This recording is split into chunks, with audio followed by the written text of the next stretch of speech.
Hey everyone, Josh here with Fresh Start Customs, and today I'm going to be showing you guys how to remove the soot off of your laser engraving projects here. The top 3 ways that I know how to do this.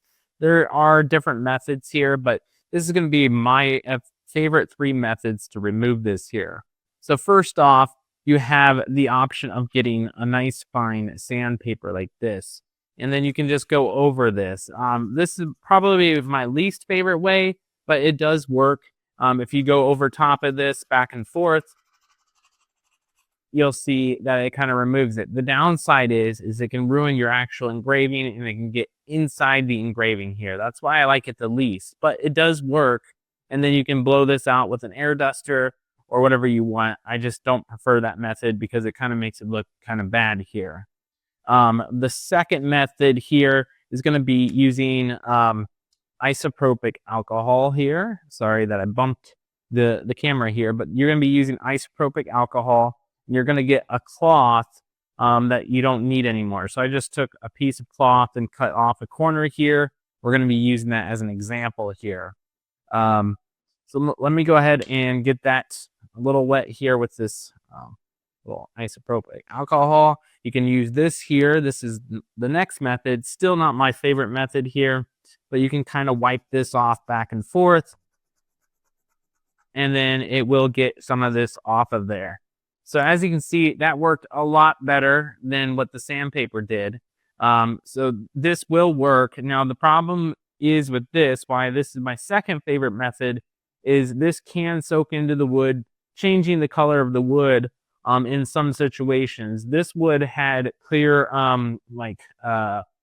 shellac spray on top, so that's why this works really well with this type of wood here.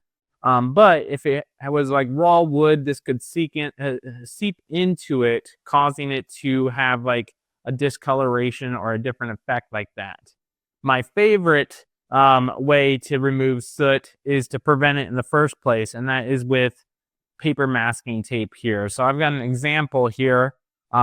I've masked this out. I cut out my little design already, and then this is a separate cutout here, just as an example that I've never peeled off before.